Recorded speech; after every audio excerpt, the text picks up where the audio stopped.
Ini buku terserah kamu, judulnya terserah kamu.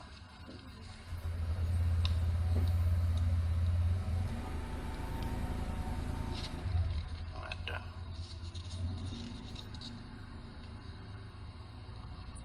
Engkau akan kehilangan daya tarikmu, wahai kekasihku, ketika engkau selalu marah-marah setiap hari dan selalu berkeluh kesah.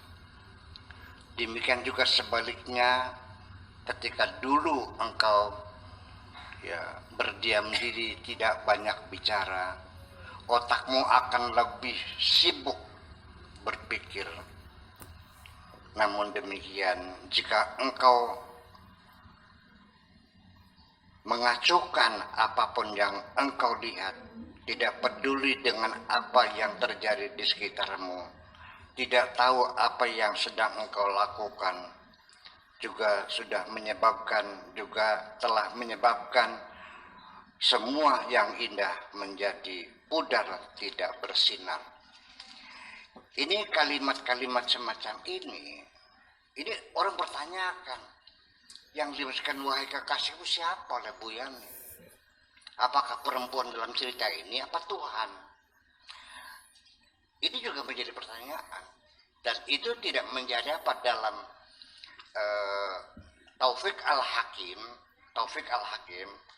itu seorang novelis, seorang ahli teater juga, dan dia adalah aslinya orang Turki tapi warga negara Mesir. Dia yang membuat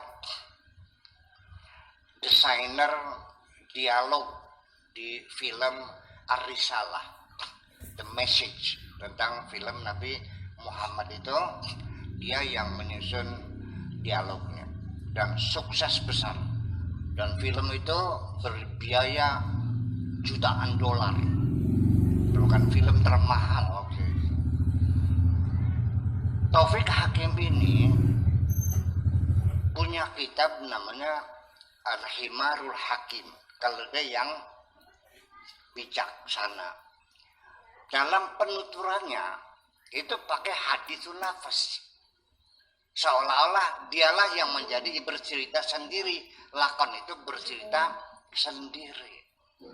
Jadi artinya bahwa tidak ada masalah dalam sisi bahasa, masih dalam kebebasan berimajinasi. Sastra, dalam dunia sastra, dalam imajinasi itu tidak ada dibatasi. Qala Rabbi, Tuhanku berkata kepadaku, ya abdi, wahai hambaku. Itu bukan hadis qudsi, ini bukan hadis qudsi, ini adalah hadisnya Syekh Nifri, seolah-olah dia mendapatkan intuisi dari Tuhan. Dalam kejernihan hatinya ada satu pemahaman yang perlu dia sampaikan, bahwa ketika engkau berbuat baik kepada orang lain dan engkau merasakan sebaik kebaikanmu, itu adalah pengkhianatan besar bagiku. Karena itu adalah kebaikanku, bukan kebaikanmu. Kamu bukan siapa-siapa, kamu bukan apa-apa. Engkau berbuat baik kepada orang adalah karena aku yang menggerakkan hatimu untuk berbuat baik. Ketika aku memakai engkau sebagai perantara, sebagai mediator, menyampaikan kebaikan, itu yang perlu engkau syukuri, bahwa engkau kupakai sebagai mediator. Bukan engkau merasa bangga dengan kebaikanmu. Koplok, paham-paham sudah. Nah, inti semacam itu kan muncul dalam diri kita. Satu yang benar nggak? Benar. Hadis bukan? Ya bukan.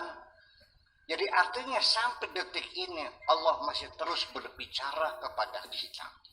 Jangan kau anggap Allah sudah pensiun sejak Quran berakhir, Allah tidak bicara lagi, begitu. Gimana lagi? Sampai sekarang. Dan kita ini sering ditegur oleh Allah, dan kita berdialog di situ antara malaikat dengan setan dalam diri kita. Jadi dialog antara Allah, Adam, iblis, malaikat itu adalah dialog teatris. Jangan beranggapan bahwa Tuhan duduk di satu kursi, Adam di sebelah kiri, malaikat sebelah kanan, iblis di depan. Bukan seperti itu. Jangan kau imajinasikan Allah bertempat dan berhadapan-hadapan. Jangan kau beranggapan malaikat melihat Allah, setan Allah. Tidak. Sampai hari ini malaikat belum pernah melihat Allah. Iblis pun tidak pernah melihat Allah. Adam pun tidak pernah melihat Allah. Sama seperti kita. Lalu gimana kok dialog? Nah, itu namanya dialog teatris. Jadi dalam Al-Quran sendiri itu dikemas dalam bentuk dialog teatris. Untuk apa? Supaya kita paham. Jadi pelajaran yang disampaikan dalam bentuk dialog itu lebih efektif untuk anak-anak usia dini. Makanya dulu waktu saya masih belajar di Madrasah Darul Hikam, pelajaran agama itu dengan soal jawab. Pertanyaan, ada berapakah rukun Islam itu? Jawab, ada 5. Apakah itu 5? 1, syahadat. 2, sholat, zakat, puasa, haji. Ada berapakah rukun iman? Itu tanya jawab. Itu lebih enak.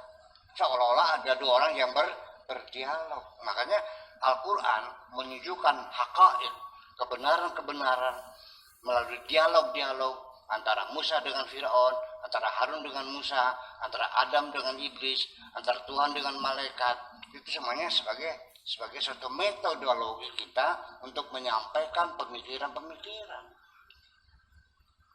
Makanya ketika kita menyampaikan ide pemikiran melalui budaya, sandiwara, tarling, novel, cerpen, itu lebih efektif daripada kita ceramah di atas mimbar.